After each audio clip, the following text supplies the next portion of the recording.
अस्सलाम वालेकुम students. Gaseous exchange in plants आज हम ये करेंगे। तो इसको गैसियस एक्सचेंज को समझने से पहले पिछली वीडियो में अगर आपने मेरी देखी हो तो उसमें मैंने टर्म्स क्लियर की थी, सेलुलर रिस्पायरेशन, एरोबिक रिस्पायरेशन और ब्रीथिंग और गैसियस एक्सचेंज। तो मैं एक सेकंड में इनका डिफरेंस बताया। तो सेलुलर रिस्पायरेशन क्या है कि आपका food break of in the presence of oxygen, oxidation reduction reactions हो और energy in the form of ATP produce हो। ऑक्सीजन इसके लिए चाहिए होती है, but in emergency cases like exercises, इस केस में जब आप बहुत ज़्यादा एक्सरसाइज कर रहे होते हो तो क्रैम्प्स जब डेवलप होते हैं तब ऑक्सीजन के बगैर भी सेलुलर रिस्पायरेशन हो रही होती है। एरोबिक रिस्पायरेशन सेम प्रोसेस, लेकिन क्या है, ऑक्सीजन कंपलसरी है। तो क्या है कि बॉडी ऑक्सीजन का इंटेक करती है, सेल से कार्बन डाइऑक्साइड बाहर निकालती है। हमारी पूरी बॉडी के तमाम सेल, यानी कि सपोज आपके जो हाथ है उसका कोई सेल है, हैंड का कोई सेल है, तो उसमें क्या होगा, आपने खाना खाया तो क्या होगा, उसका सेल क्या करेगा, किसी फिंगर का सेल, उसको ऑक्सीजन जब मिलेगी तो वो क्या करेगा, जो भी फूड अब्जॉर्ब होके उसमें आया है उसकी ब्रेक डाउन करेगा। This break down of food and production of ATP, इसे क्या कहते हैं, सेलुलर रिस्पायरेशन। अब क्या है गैसियस एक्सचेंज, क्या है, ये सिर्फ ये एक्सचेंज है, ये जो लेन देन है ना ऑक्सीजन का इनटेक और कार्बन डाइऑक्साइड का आउट होना, इसे गैसियस एक्सचेंज कहते हैं। और ब्रीथिंग क्या है, वो प्रोसेस है जिसमें ऑर्गन सिस्टम्स इन्वॉल्व होते हैं, जिससे कार्बन डाइऑक्साइड आउटसाइड मूव करती है और एयर या ऑक्सीजन इनसाइड। अब हमें वही ब्रीथिंग किसके थ्रू होती है, ओबियसली लंग्स के थ्रू। लंग्स जो है वो ब्रीथिंग करते हैं, लंग्स हैं हमारी बॉडी में, पूरा रिस्पायरेटरी सिस्टम है जो कर रहा है। प्लांट्स में ऐसा कुछ नहीं है। प्लांट्स में जो है वो गैसियस एक्सचेंज हो रही होती है। हम अभी सेलुलर रिस्पायरेशन नहीं पढ़ रहे, आपका टॉपिक जो है वो गैसियस एक्सचेंज है। सो हम नहीं फूड की ब्रेक डाउन और एनर्जी प्रोडक्शन की बात करें, हम सिर्फ उस लेन देन की बात कर रहे हैं। तो प्लांट में हम कहते हैं ब्रीथिंग नहीं होती, गैसियस एक्सचेंज होता है। वो क्यों होता है, कैसे होता है, इसमें कोई ऑर्गन सिस्टम नहीं होता, दैट्स वाई ब्रीथिंग नहीं होती। हर सेल डायरेक्टली इन्वायरमेंट के साथ एक्सचेंज कर रहा होता है, ऑक्सीजन इनसाइड और कार्बन डाइऑक्साइड आउट। अब कैसे, जिसकी प्लांट बॉडी बनी हुई है, यानी लीव, स्टेम्स, रूट्स, इन सब की क्या होगा, इन सब का एक एक सेल जो है डायरेक्टली कम्युनिकेट करेगा इन्वायरमेंट के साथ और जो है एक्सचेंज करेगा ऑक्सीजन का इनसाइड और कार्बन डाइऑक्साइड आउटसाइड। अब कैसे होगा, लीव्स और यंग स्टेम्स जो हैं इसमें क्या, स्टोमेटा होता है एपिडर्मिस में, और स्टोमा क्या होता है, पोर, इसमें कंफ्यूजन है। स्टोमेटा एपिडर्मिस में होता है, स्टोमेटा और स्टोमा उस पोर को, ये जो दो गार्ड सेल्स हैं, किडनी टाइप सेल्स हैं, ये इनके बीच में ये जो सुराख है इसे स्टोमा पोर कहते हैं, सुराख को। तो ये गार्ड सेल्स और स्टोमा मिलके स्टोमेटा बनाते हैं। दोबारा इधर से ऑक्सीजन इनसाइड और कार्बन डाइऑक्साइड बाहर जा सकती है। ये एपिडर्मिस में होता है, एपिडर्मिस की डायग्राम में आगे दिखाती हूँ, पहले स्टोमेटा समझ लें। ये दो सेल्स हैं, गार्ड सेल्स, और इनके बीच में सुराख है।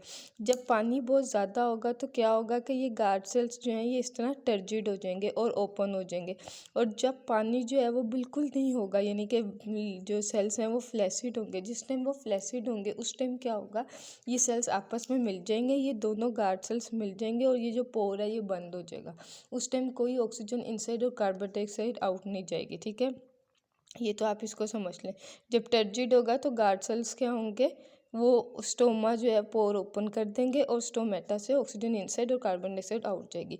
फिर क्या है, मीजोफिल सेल्स हैं लीफ के अंदर, ये कुछ इन सेल्स में एयर स्पेसिस होती हैं। पहले से मीजोफिल और स्पॉन्जी मीजोफिल, दो मीजोफिल सेल्स की टाइप है। बहरहाल आपके लेवल पे यही है कि मीजोफिल सेल्स में जो है वो स्पेसिस होती हैं जहाँ से एयर मूव करती है। और कुछ एक्सचेंज क्यूटिकल के थ्रू होता है, यंग लीव्स और स्टेम्स में। क्या है, young leaves and young stems में ये हो रहा होता है। नॉर्मली लीव्स तो सब में ही हो रहा होता है, बट स्टेम्स यंग में।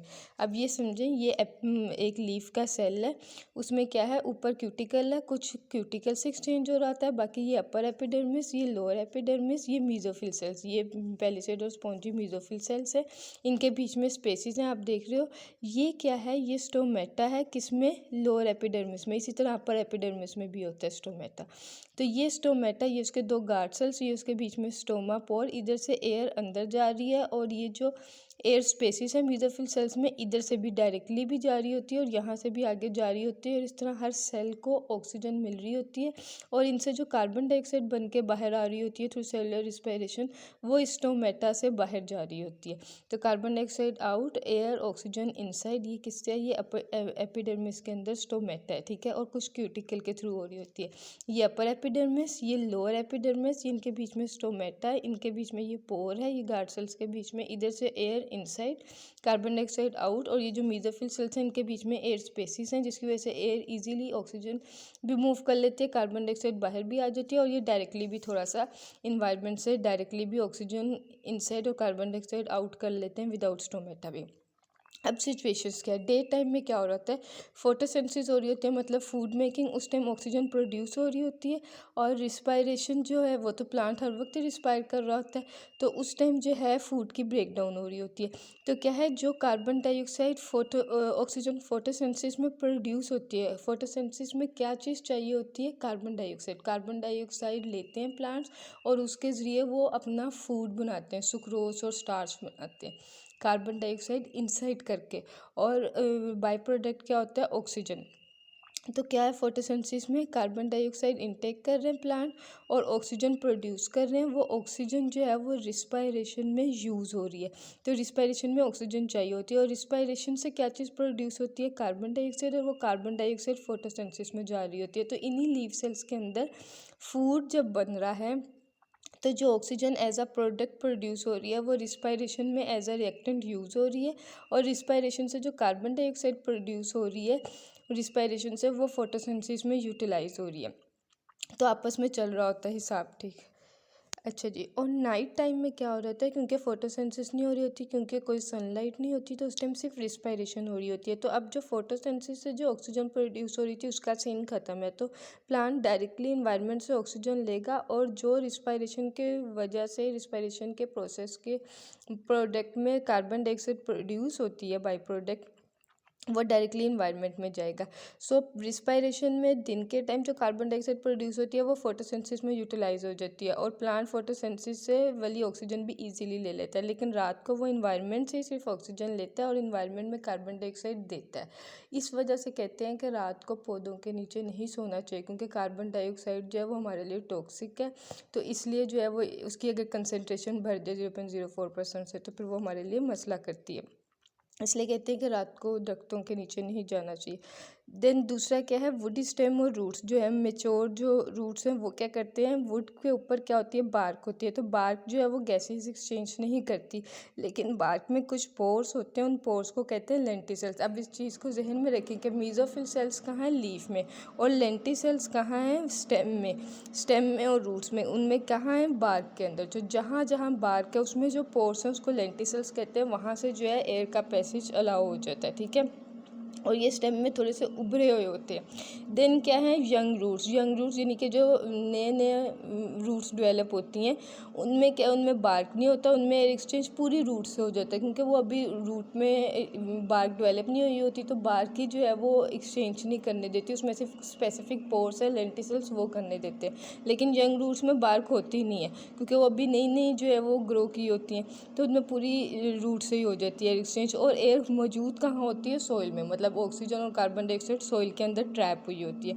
देन एक्वेटिक प्लांट्स में क्या है, ऑक्सीजन जो है वो वाटर से लेते हैं और कार्बन डाइऑक्साइड जो है वो वाटर में रिलीज़ करते हैं। सो ये आपका पूरा टॉपिक था, आपको समझ आ गया होगा, ये केस भी समझ आ गया होगा कि डे टाइम में दोनों प्रोसेसेस हो रहे होते हैं। फोटोसिंथेसिस से बनने वाली ऑक्सीजन कार्बन रिस्पायरेशन में यूज़ होती है, और रिस्पायरेशन में प्रोड्यूस होने वाली कार्बन डाइऑक्साइड फोटोसिंथेसिस में यूज़ होती है। नाइट टाइम में सिर्फ रिस्पायरेशन हो रही है तो ऑक्सीजन इनसाइड जा रही है इन्वायरमेंट और कार्बन डाइऑक्साइड आउटसाइड, इसलिए रात को पौधों के पास नहीं सोते। वुड स्टेम और रूट्स में क्या है, बार्क है, बार्क जो है वो बिल्कुल गैसेस एक्सचेंज नहीं होने देती, लेकिन बार्क में कुछ पोर्स हैं जिन्हें लेंटिसेल्स कहते हैं जो गैसेस एक्सचेंज होने देते हैं। और यंग रूट्स में कोई बार्क नहीं होती, पूरी जो रूट है वो एयर एक्सचेंज कर रही होती है और एयर सॉइल में ट्रैप होती है। इक्वेटिक प्लांट्स जो हैं वो ऑक्सीजन वाटर से लेते हैं और वाटर में कार्बन डाइऑक्साइड रिलीज़ करते हैं। और ये भी आपको समझ आ गया होगा कि क्यूटिकल भी करती है यंग में, मेसोफिल सेल्स जो है उन वो जनरली करते हैं, और स्टोमेटा करते हैं जो कि एपिडर्मिस में होता है, ये लीव्स और यंग स्टेम में। सो आपको गैसियस एक्सचेंज पता चल गया होगा कि प्लांट कैसे करते हैं, और आपने देखा है कि हर ऑर्गन अपने उसके सेल्स कर रहे हैं, कोई पर्टिकुलर ऑर्गन नहीं है, जैसे हम में लंग्स है इस तरह नहीं है, कोई पूरा रिस्पायरेटरी सिस्टम नहीं है।